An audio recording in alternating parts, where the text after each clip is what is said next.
So President Trump officially declares a total war on Iran. And guess what? This is the most toughest and the most powerful statement you will listen to in this world. I don't think the statement Donald Trump made in this video will be ever repeated by any president again. And nobody has ever made such statement. In fact, some of the most important thing he said is that he told the Iranian people, prepare to take over your government. By the time we are done, you will have to take over your government. Secondly, he told the army and the police to lay down their arms or face certain, all of them. He said he's leaving Iran in rubbles. Listen to him. A short time ago, the United States military began major combat operations in Iran. Our objective is to defend the American people by eliminating imminent threats from the Iranian regime, a vicious group of very hard, terrible people. Its menacing activities directly endanger the United States, our troops, our bases overseas, and our allies throughout the world. For 47 years, the Iranian regime has chanted death to America and waged an unending campaign of bloodshed and mass murder, targeting the United States, our troops, and the innocent people in many, many countries. Among the regime's very first acts was to back a violent takeover of the U.S. Embassy in Tehran, holding dozens of American hostages for 444 days. In 1983, Iran's proxies carried out the Marine barracks bombing in Beirut that killed 241 American military personnel. In 2000, they knew and were probably involved with the attack on the USS Cole. Many died. Iranian forces killed and maimed hundreds of American service members in Iraq. The regime's proxies have continued to launch countless attacks against American forces stationed in the Middle East in recent years, as well as U.S. naval and commercial vessels and international shipping lanes. It's been mass terror, and we're not going to put up with it any longer. From Lebanon to Yemen and Syria to Iraq, the regime has armed, trained, and funded terrorist militias that have soaked the earth with blood and guts. And it was Iran's proxy, Hamas, that launched the monstrous October 7th attacks on Israel, slaughtering more than 1,000 innocent people, including 46 Americans, while taking 12 of our citizens hostage. It was brutal, something like the world has never seen before.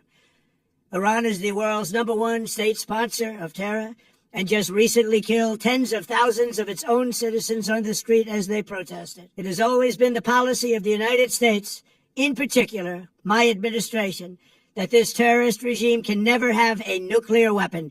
I'll say it again, they can never have a nuclear weapon.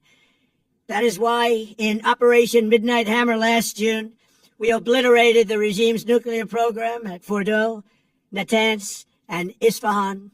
After that attack, we warned them never to resume their malicious pursuit of nuclear weapons, and we sought repeatedly to make a deal. We tried. They wanted to do it. They didn't want to do it. Again, they wanted to do it. They didn't want to do it. They didn't know what was happening. They just wanted to practice evil. But Iran refused, just as it has for decades and decades.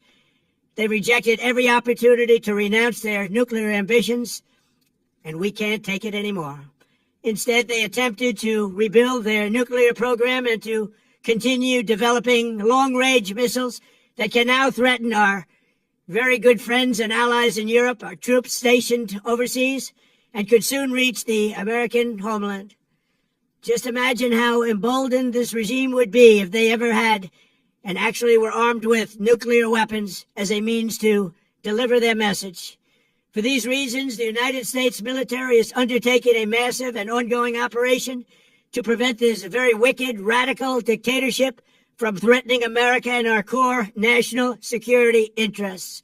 We are going to destroy their missiles and raise their missile industry to the ground. It will be totally, again, obliterated.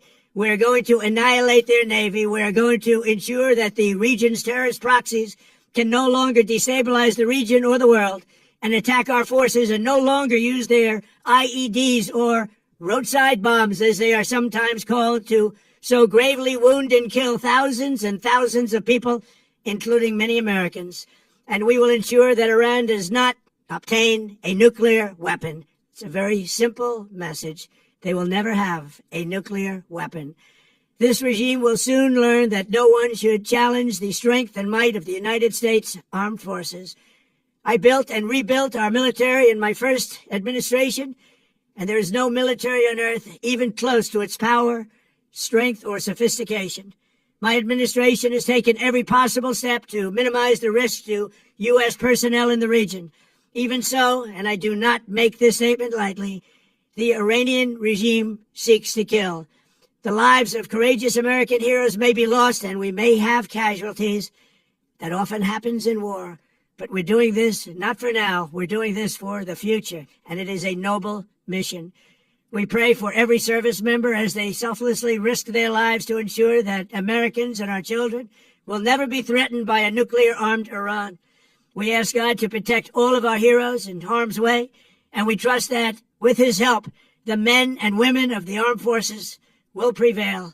We have the greatest in the world, and they will prevail. To the members of the Islamic Revolutionary Guard, the armed forces, and all of the police, I say tonight that you must lay down your weapons and have complete immunity, or, in the alternative, face certain death.